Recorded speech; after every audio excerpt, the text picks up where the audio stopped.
If you ever come to Cartagena, these are the 5 places you have to go to. Number 1, Covento De La Popa. Best view in Cartagena.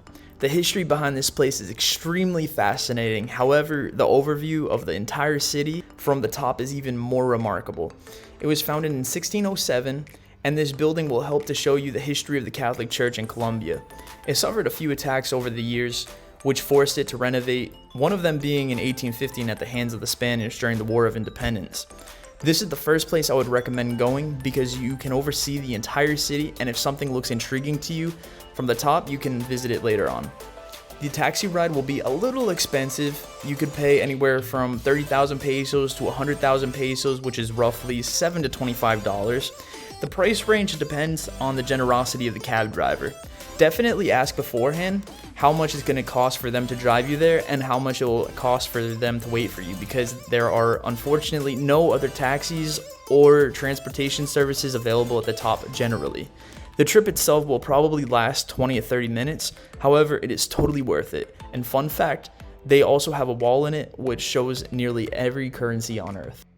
Number 2, Castillo de San Felipe de Parajas. This majestic castle was constructed in 1536. However, the castle that we see today looks much different in the version from 1536, and the expansion did not happen until 1647. September 20th, 1647, the expansion began, and it was completed 10 years later on October 12th, 1657. It was designed by a Dutchman named Ricardo Carr. The castle endured several battles and wars during the 17th and 18th century, which caused it to undergo several repairs and improvements. Also, it's a UNESCO World Heritage Site. Super exciting. The San Felipe de Barajas Castle is open daily from 7 a.m. to 6 p.m. Tickets cost 10,500 Colombian pesos, about $3 for kids ages 6 to 13, and about 25,000 Colombian pesos, around $8 roughly, for adults. Once again, if you want a tour, you will have to pay another $5 to $10 to have a tour guide show you around and explain the history. The only disadvantage is that the wait to get in here may be a little bit longer than any other place in this list. 3. La Mariah De Cartagena. The construction of these walls started in 1614 and took nearly 2 centuries to be completed fully. The first part of the construction lasted 15 years, according to aldeanews.com. The purpose was to protect the city from constant pirate raids in the 16th and 17th centuries. Important to know and recognize that despite the fact many websites do not mention this, these walls were constructed primarily by African slave labor. These walls are not very far from El Castillo de San Felipe de Parajas, so you can experience both around the same time. My favorite part about these walls, apart from it being totally free, is you can walk on them and oversee parts of the city while looking out to the ocean and enjoying the view of the marvelous waves. The walls are only about 10 minutes away from the airport and stretch nearly 6 miles. Plus, if you get hungry from walking and you need a recharge by consuming some calories, you're in luck because there are several delicious restaurants around this area. 4. El Museo de Inquisition, or simply in English, the Museum of the Inquisition. This one's really interesting for me because if you're from the United States, you've probably heard of the Salem witch trials. Well, the British were not the only ones suspecting women to be witches. The Spanish had a brutal and horrific era in their history in which they attacked, accused, tortured, and killed many people for alleged involvement in witchcraft. This was an awful time in history, especially for people in Cartagena. So many people, due to religious extremism and various diseases circulating, died, unfortunately.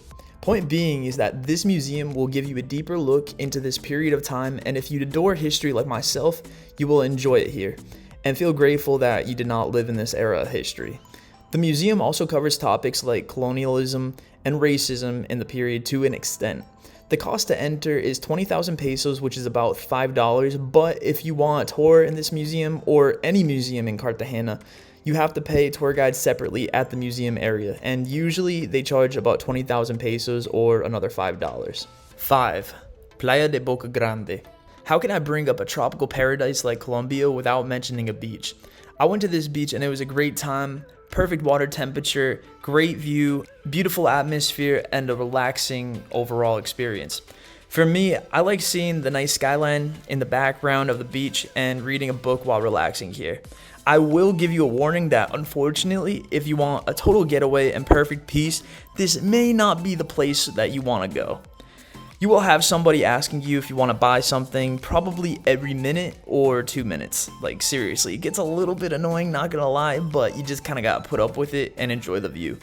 But if you want to see what vendors are selling, go to a nice beach area, get that sun-kissed skin, and go into the water in a safe area, this beach is perfect for you and a good start of a Cartagena trip. There are waiters that will ask you if you want beer, drinks, food, etc., which will make you feel like royalty. So if you want this kind of treatment and don't mind talking to vendors frequently, come here. If not, I promise you there are several other beautiful beaches in Cartagena, including Manzanillo de Mar and Playa Blanca de Baru. If you never considered going to Cartagena, I assure you, you should definitely put it on your bucket list. It is such a fun time and you will definitely not regret it. Thank you for watching this video. Follow me on Instagram, Gringo Perspectiva, y hasta la próxima.